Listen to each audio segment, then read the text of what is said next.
Okay, so ito yung part 2 ng Titanic method. Sa mga nag-request, ito na. So, determine the deflection at point C. Okay, point C dito, di ba? So, anong gagawin natin?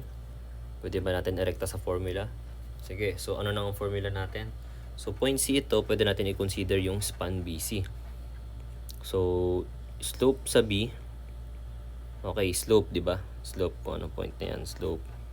Slope sa B is equal to negative kasi to the right. Moment near, so moment sa B times yung length niya ng span over 3EI plus moment natin sa far C, moment sa C times length over 6EI plus parameter over 6EI, no? Then minus yung deflection H over L. Ayan. Okay tayo sa moment, madali lang yan, simply supported, ikat lang natin. Then parameter, ayun, problema natin is yung H. Siyempre hinahanap natin yung H. Then wala tayong slope kasi hindi naman yan fix eh, hindi natin mas-zero. Kung fix yan, mas madali kasi matik 0 yung slope. So anong gagawin natin? Ang pinakamaganda gawin is ayan, okay, so solve muna natin si consider span BA. Kasi sa span BA, makikita natin na masosolve natin yung slope. Kasi yung H dyan mag-0 eh. From A to B, no? 0 yung sorry, yung deflection niya. Or yung ano niya. From point A to B yung ano, with respect to to B, 0 yung deflection. So, kung gagawin natin yung ano niya, yung elastic curve, parang ganito yan. Magde-deflect yan ganyan, then daan-daan babalik. So, since hinge yan or roller, parang gaganon siya. Yan. Ganyan, guys. Kuha ba? So, kung maglalagay tayo dyan ng ng tangent line. Ayan. So, yung theta natin dito, ayan, yung theta dyan, equal niya sa theta B, yung kakailanganin natin dito sa equation na to. Okay ba? Okay. So, from point B to A, gawa natin nung equation. So, hinanap natin, syempre, slope sa B. So, theta B is equal to right to left, no? So, positive lang yan. Hindi na tayo maglalagay ng negative na sign. Okay. So, moment sa B. Moment sa B times length over 3EI, no? Plus moment sa A times length over 6EI. Okay. Plus parameter over 6EI minus H over L. Okay. So, substitute lang ng values. So, yung slope sa B is equal to moment sa B. So, diretso na to statics na lang to. Pag kinat ko to sa section na to, magkakaroon tayo ng, since pababa yan, iikot siya pa ganun. So, iikot din ng ganito yung moment yan.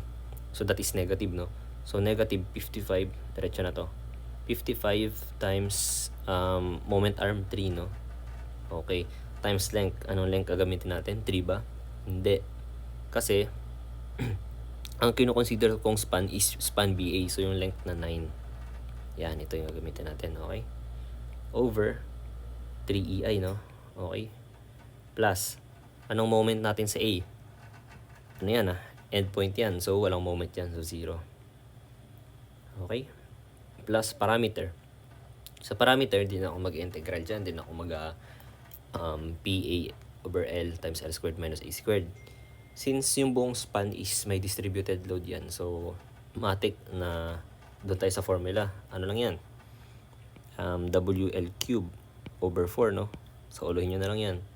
So, W 30 times L cube 9 cube over 4 over 6EI. Okay?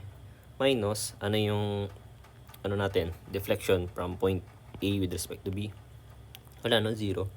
So, 0 lang yan. So, simplify na lang natin, no? So, theta B is equal to, calculator lang natin, guys. Ayan. So, negative 55 times 3 times 9 over 3 sabay plus 30 times 9 cube over 4 over 6. Ayan, okay. So, that is 416.25. over EI. So ito na yung slope natin. May slope na tayo sa point B. So yun na, proceed na tayo sa span BC na. Pwede na natin magamit itong formula na to. Okay. So theta B, meron na tayo, no? So that is 416.25 over EI is equal to negative of moment sa B. Okay, ito 'di ba yung moment sa B? Same lang naman. Negative 55 times 3 times ano na yung length? Since span BC na, ayan, ito gagamitin natin yung 3. Yung span 3 length over 3 EI, okay? Plus moment sa far, ito point C na consider natin since free end yan, 0 moment natin. So ano ko na lang, 0 agad. Okay, 0 plus parameter meron ba? Wala. Itong point load na to wala yan kasi nga ang gagamitin natin nung sa parameter is within the span sa loob. Since sa dulo yan, hindi yan kasama, so 0 lang. Then minus, ayan na hinahanap natin. Okay, ayusin ko lang to, burahin ko lang, ayan. So assumption natin, di ba yung elastic curve natin is pa ganyan, tataas ganyan.